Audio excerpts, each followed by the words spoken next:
తను గుణకి అక్క కాదు, ఈ ఇంట్లో పుట్టిన అరాచకపు శక్తి అని చెప్పారు. అప్పుడు నా బుర్ర పనిచేయలేదు, దానిపై దృష్టి పెట్టలేదు. ఇదిగో చివరికి ఈ పరిస్థితి తీసుకొచ్చి పెట్టింది. ఏళ్ళేడు బట్టు తర్వాత ఇప్పుడు స్నేహం ఏర్పడి పేరెంట్స్ గా నా పిల్లల భవిష్యత్తు కోసం ఒక్క మాట మీద ఉందామని గుణ ప్రామిస్ చేశాడు. మా కలయిక మీద కన్నేసింది. అయినా అక్క అడ్డుపుల వేసిన నీకు నీ కొడుకుని చూపిస్తాను అని నాకు ప్రామిస్ చేశాడమ్మా. నమ్మాను, సంతోషపడ్డాను. ఆశతోనేనమ్మా నేను ఫంక్షన్ కి వెళ్ళాను. అక్కడ ఈ పిల్లల గురించి కూడా చెప్దామని అనుకున్నాను. ఈ విషయమే మావయ్యతో కూడా చెప్పాను. ఆయన కూడా సంతోషంగా వస్తాను, నేను అక్కడికి వస్తానని మాట ఇచ్చారు. మాట తప్పకుండా వచ్చారు, కానీ మాట లేకుండా పైకి వెళ్ళిపోయారు. ఊరుకోమ్మా, ఊరుకో జనని. నువ్వెంత కుమిలి కుమిలి ఏడ్చినా అన్నయ్య గారు కన్ను తెరవరే. తప్పులు దేవుడు గమనిస్తాడు, నిజాలు ఆ దేవుడే నిరూపిస్తాడు. అన్నయ్య గారు కూడా భగవంతుడయ్యారే. తప్పకుండా ఏ లోకంలో ఉన్నా నీకు మేలు చేస్తారు.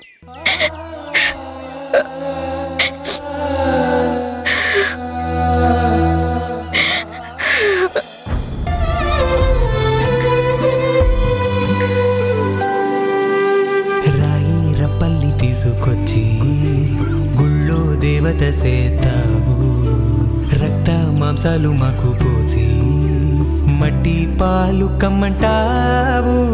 అమ్మాలి బంధాలిచ్చి అంతలోనే తెంచి లోకంలోన ఏది లేదంటూ నీ వెంట తీసుకుపోతావు. ఆయన ఆఖరి చూపులే నీ పాపాలకి టెస్టిమోనియల్స్. హంతకురాలివి నువ్వు, హంతకురాలివి. నీకు గుణ అని పిలిచేస్తా ఈ స్థానం లేదు. మర్యాదగా వెళ్ళిపో. Get out from my site.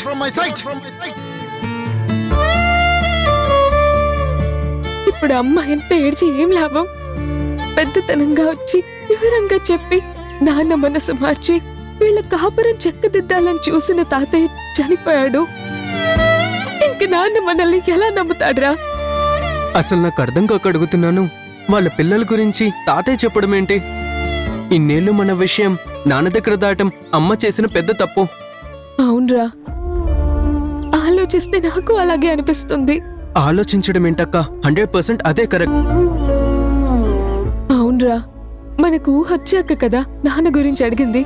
మనం నాన్న దగ్గరికి వెళ్తామేమోనని భయపడినట్టుంది. అసలు మనం కడుపులో ఉన్నప్పుడే కబురు చేయొచ్చు కదా. అహంకారం, పొగరు, దానికి ఆత్మాభిమానం, ఆత్మగౌరవం అనే ముసుగు. దూరం ఎంతైతే ఏమక్క, వార్త చెప్పేయచ్చు కదా.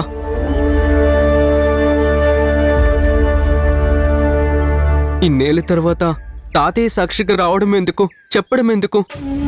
ఇదంతా జరుగుండేది కాదు కదా. ఇవాళ తాతయ్య లేకుండా పోయాడు. నాన్న దగ్గరున్న తన కొడుకుని చూడాలని ఆశపడింది గాని తన దగ్గరున్న మన గురించి నాన్నకి చెప్పాలని ఆరాటపడిందా? అసలు ఎప్పుడైనా అనుకుంటుందా? అనుకునే ఉండదు, అనుకుంటే గ్యారంటీగా చెప్పే ఉండేది. స్వార్థం రా, టోటల్ గా స్వార్థం. మనం నాన్న కోసం వెళ్తామని భయపడతానంటుంది, కానీ అన్నయ్య మాత్రం అమ్మ కోసం వెళ్తాడని భయపడ్డా. తనకు వాడున్నాడని తెలుసు, అసలు మనం ఉన్నామని నాన్నకు తెలియదు కదా. మనం ఎప్పుడు అడిగినా ఈగో హర్ట్ అయినట్టు ఫీలింగ్, సీరియస్ లుక్స్. తను భయపడుతూ మనల్ని భయపెట్టింది.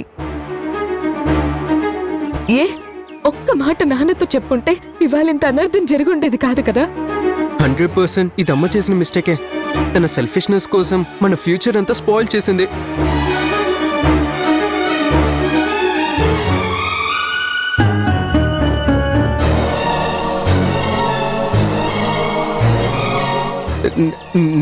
నెక్స్ట్ మన పరిస్థితి ఏంటక్క?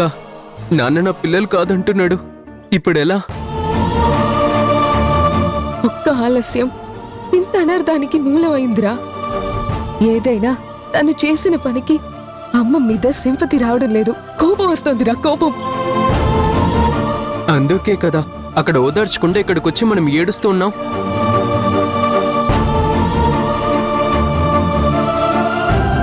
మన సమస్యని అన్నయ్య ఒక్కడేరా పరిష్కరించగలిగేది. నాది అదే హోపక్క. దేవుని శాపము ఏం చేశానో నేరము, ఈ వాకిట వెలిగే రూపం కనుమరుగైపోయే.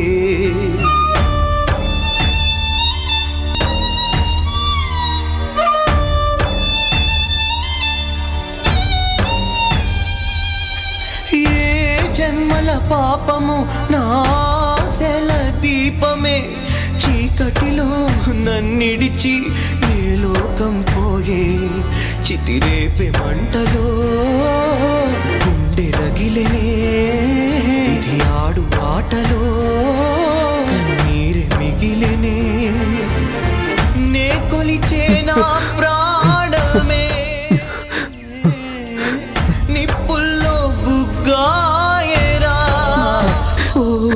ఊరుకరా, ఊరుకో.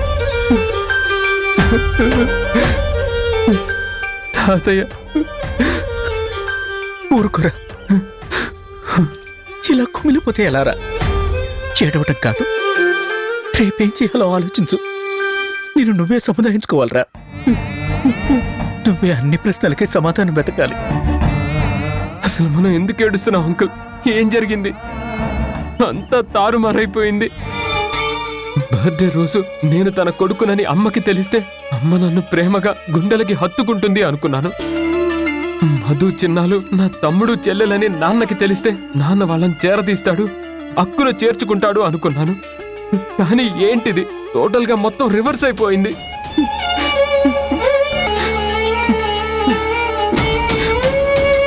నా ముందే నాన్న అమ్మని అనరాని మాటలన్నీ తరిమేయడం ఏంటి, తాతయ్య చనిపోవడం ఏంటి? అంకుల్ చనిపోవటం బాధగానే ఉందిరా, కానీ మీ ఫ్యామిలీ మళ్ళీ ఇలా విడిపోవటం ఇంకా బాధగా ఉంది.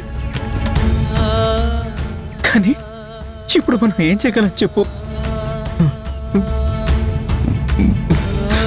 ముందు అంకుల్ ఆఖరి ప్రయాణాన్ని ప్రశాంతంగా సరపాలి కదరా.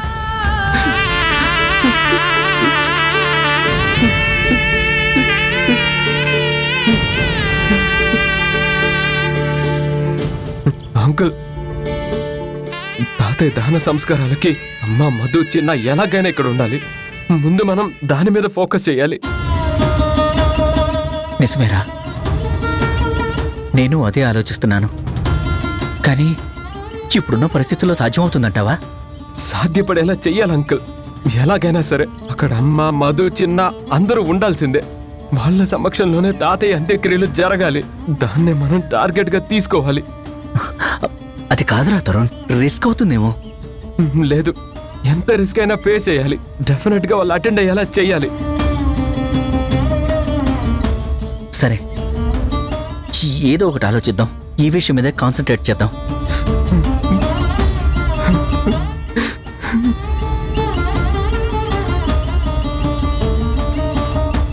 ఒకసారి గుణతో మాట్లాడి పర్మిషన్ అడగాలి. వాళ్ళని ఇక్కడికి తీసుకురావడానికి ఒప్పుకుంటాడో లేదో. లేదు అంకుల్, ఎవరి పర్మిషన్స్ మనకు అక్కర్లేదు. నేను డెసిషన్ తీసుకున్నాను. అమ్మ వాళ్ళని రమ్మని పిలుస్తాను. అలా కాదురా, వాడిని ఒక మాట అడిగితే బెటర్ ఏమో నాకు అనిపిస్తోంది. నో అంకుల్, ఈ విషయంలో నాన్నని అడగాల్సిన అవసరం లేదు. అమ్మని తమ్ముడిని చెల్లిని నేను పిలుస్తాను. నేను ఎవరిని అడగదలుచుకోలేదు. ఏమంటున్నావురా తరుణ్? ఏమంటున్నావురా తరుణ్? ఎవరి పర్మిషన్ అవసరం లేదా? నువ్వే డెసిషన్ తీసేసుకున్నావా? మీ నాన్నని అడగకపోయినా నన్ను అడగాలి తరుణ్. మా నాన్న చావుకి కారణమైన ఆ జనని తిరిగి మా నాన్న శవాన్ని చూడటానికి వీల్లేదు. అంత్యక్రియలు జరిగేటప్పుడు తను అక్కడ ఉండటానికి నేను అస్సలు ఒప్పుకోను. మా నాన్న ఆత్మ శాంతించదు, నా అంతరాత్మ ఒప్పుకోదు.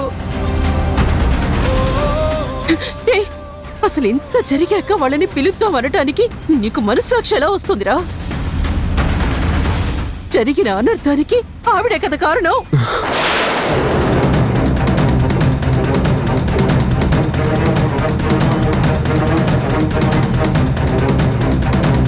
ఆవిడికి ఆఖరి చూపులు దక్కించడం అంత అవసరమా? ఆయన కూతురుగా నేను డిక్లేర్ చేస్తున్నాను, జనని రావటానికి వీల్లేదు. వస్తే నేను ఊరుకోను. ఆయన బతుకున్నంత కాలం శాంతి లేకుండా చేసి ఇప్పుడు వాళ్ళని పిలిచి ఆత్మశాంతి కూడా లేకుండా చేస్తావా? మాకు నాన్నంటే ప్రాణం. ప్రాణాలు తీసిన ఆ హంతకురాలు ఇక్కడికి రావడానికి వీల్లేదు. వీల్లేదా?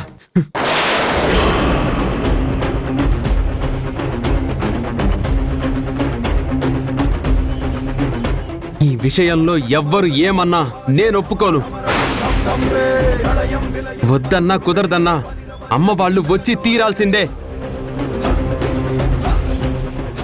మీరు కండిషన్స్ పెడితే కళ్ళప్పగించి చూస్తూ నిలబడను. మీరు కుదరదని గీత గీస్తే చేతగాని వాళ్ళ చూస్తూ ఊరుకోను. ఏ స్థాయికైనా వెళ్తాను. నన్ను రెచ్చగొడితే రిజల్ట్స్ చాలా డిఫరెంట్ గా వస్తాయి. పెద్దతనానికి గౌరవ మర్యాదలు ఇచ్చేంత వరకే ఇస్తాను. ఒక్కసారి నో అని డిసైడ్ అయితే ఇక నేను ఎవ్వరి మాట వినను, ఎవ్వరిని లెక్క కూడా చేయను. నేను చేయదలుచుకున్న దానికి అడ్డుపడితే సహించను.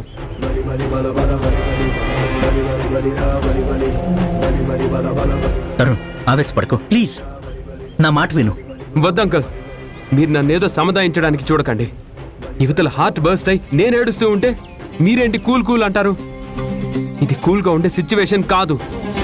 నా కన్న తల్లిని, తోడబుట్టిన వాళ్ళని తాతయ్య అంత్యక్రియలు చూడడానికి వీలేదంటే ఎలా కుదురుతుంది? నేను అస్సలు ఒప్పుకోను అంకల్. నన్ను కంట్రోల్ చేయాలని చూసి మీ మీదున్న రెస్పెక్ట్ పోగొట్టుకోకండి. సారీ రా తరుణ్, నేను నా బాధ చెప్పుకున్నాను, కానీ నువ్వింత బాధ పడతావని నేను అనుకోలేదు.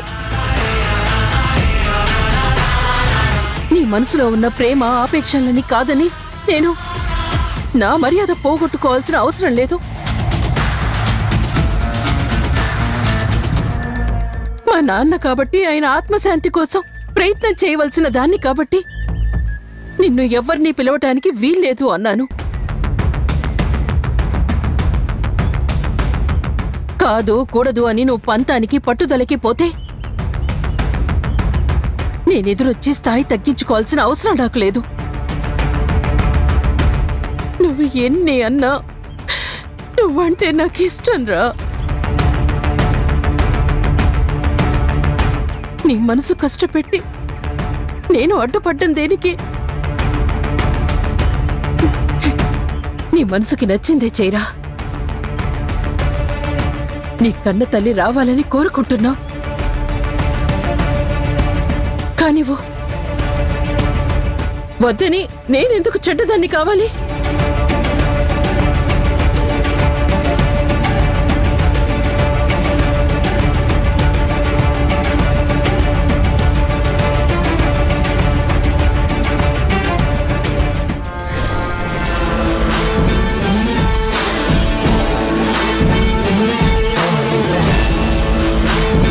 పిలుస్తావా?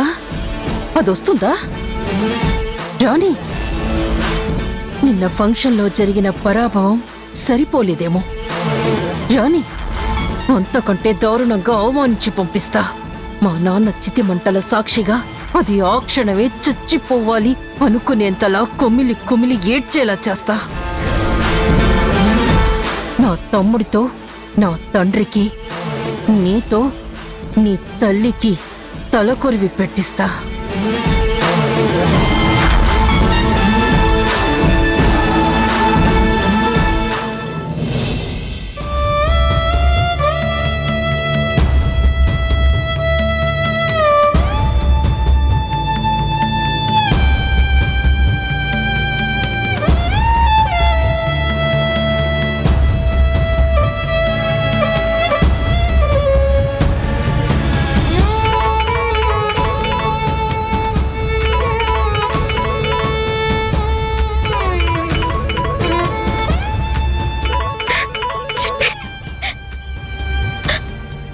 చిట్టి చిట్టి తరుణ్ అమ్మా తరుణ్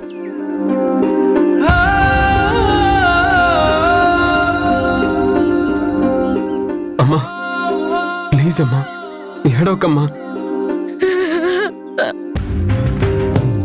ప్లీజ్ అమ్మా ఏడోకమ్మా అమ్మా నువ్వేడిస్తే నేను తట్టుకోలేనమ్మా ప్లీజ్ అమ్మా నా మాట వినగానే నువ్వలా ఏడిస్తే మనం మాట్లాడుకోవడానికి ఏముంటుందమ్మా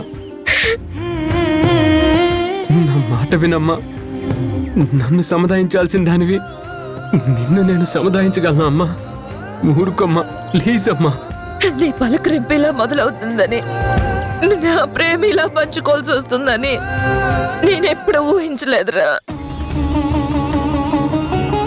ఎడబాటైన కొడుకు ఏళ్ల తర్వాత కనిపిస్తే ఏదైనా దాచుకొని ముద్దాడాలనుకున్నాను. అమ్మా నువ్వేడ్చి నన్ను ఏడిపించకమ్మా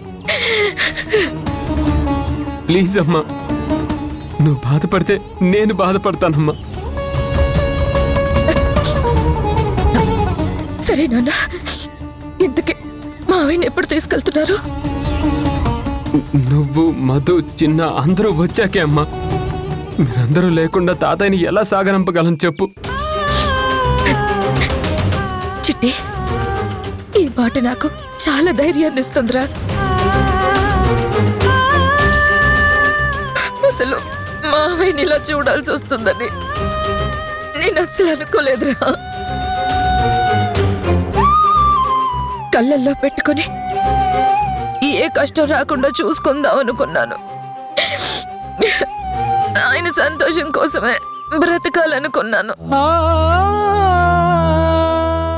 అసలు నాతొక్క మాట చెప్పుంటే ఇదంతా జరిగేది కాదురా.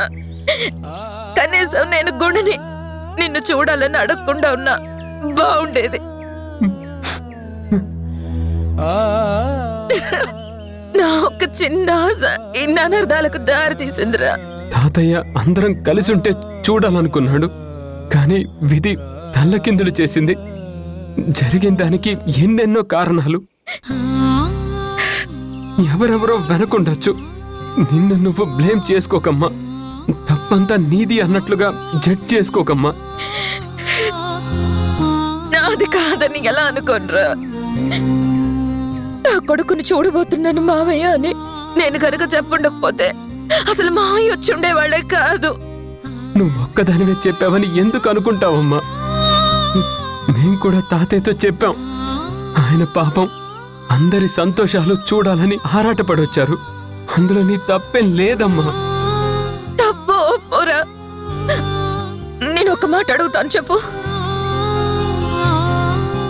ఇన్ని రోజులు నా కళ్ళ ముందే తిరుగుతూ, నాతో మాట్లాడుతూ, నాతో ప్రేమగా ఉంటూ నేనే నీ కొడుకునమ్మా అని నాతో ఒక్క మాట ఎందుకు చెప్పలేదురా? అమ్మనని తెలిసి అమ్మా అని పిలవచ్చా అని అడిగావే. నేను నీ ప్రేమను అర్థం చేసుకున్నాను, కానీ నేనెప్పుడు ఆ పిలుపుని ఇష్టపడలేదు. వద్దని నిర్మోహమాటంగా చెప్పాను. ఇప్పుడు దాన్ని తలుచుకుంటే నాకెంత బాధేస్తుందో తెలుసా? ఇప్పుడు ఆ క్షణాలని గుర్తు చేసుకుంటే గుండె బరువుగా అనిపిస్తుందిరా. వద్దమ్మా, గతాన్ని తలుచుకోవద్దు. ఈ బాధ శాశ్వతం కాదమ్మా. కాలం ఈ క్షణంలో ఆగిపోయేది కాదు. ఖచ్చితంగా మన జీవితాల్లో మార్పు వస్తుందమ్మా. ఎందుకు చెప్పలేదని నువ్వు అడుగుతున్నావు. తాతయ్య అప్పుడే చెప్పొద్దన్నాడమ్మా. అందుకే చెప్పకుండా నువ్వే అమ్మవని తెలిసినా నా మనసుకి బాధగా ఉన్నా పిలుపొక్కటే తక్కువ, కానీ నీ ప్రేమని పొందుతున్నాను కదా అని సంతోషపడ్డానమ్మా. ఇప్పుడు ఇద్దరు సంతోషాలు పంచుకునే సమయంలో దుఃఖం అడ్డుగోడ నిలిచిందిరా. అంత నా కర్మ, నా కర్మరా. కర్మ కర్మ అని మాట్లాడకమ్మా. కష్టం కన్నీళ్లు కొన్ని సందర్భాలు జీవితంలో తప్పవు కదమ్మా. అలానే ఇన్నేళ్లు భరించాను, సహించాను. మావయ్య నన్ను మీ నాన్నని కలపాలని చాలా కష్టపడ్డాడ్రా. మేము సంతోషంగా ఉండాలని వారు శ్రమ పడ్డారు. తీరా ఆశ చిగురుస్తుందేమో అన్న ఆలోచన మొదలయ్యేసరికి ఆయన కన్ను మూశారు. తెలుసమ్మా, నాకు తెలుసు. తాతయ్య చేసే ప్రతి ప్రయత్నం ప్రతి క్షణం మాకు చెప్తూనే వచ్చారమ్మా. ప్రేమాభిమానాల గురించి చాలా వివరంగా చెప్పాడు. కన్న కూతురిగా కోరుకున్న నీకు మధ్య వ్యత్యాసాల గురించి కూడా చెప్పాడమ్మా. నువ్వంటే మీ తాతయ్యకి ప్రాణంరా. నువ్వన్న తాతయ్యకి చాలా అభిమానం అమ్మా. నీ ప్రస్తావన వస్తేనే మురిసిపోయేవాడు. నా కోడలు అంటూ గర్వంగా చెప్పుకునేవాడమ్మా. నీ పేరు పలుకుతున్న ప్రతి క్షణం ఆయన కళ్ళు చెమ్మగిల్లేవమ్మా. తెలుసు, మావయ్యని మర్చిపోవడం ఏ జన్మకే కాదు, ఎన్ని జన్మలెత్తినా కాని పని. చిట్టి నాకు మావయ్యని ఒక్కసారి చూడాలనుందిరా. కానీ నా కోరిక ఎలా నెరవేరుతుందో నాకు అర్థం కావడం లేదు. అదేంటమ్మా అలా అంటావు? నువ్వు రావచ్చు, తాతయ్యని చూడొచ్చు. అంత తేలిగ్గా మాట్లాడుతున్నావేరా? ఇప్పుడున్న పరిస్థితుల్లో నేను మావయ్య గారిని చూడ్డానికి వస్తే మీ నాన్న నన్ను రానిస్తాడో లేదు.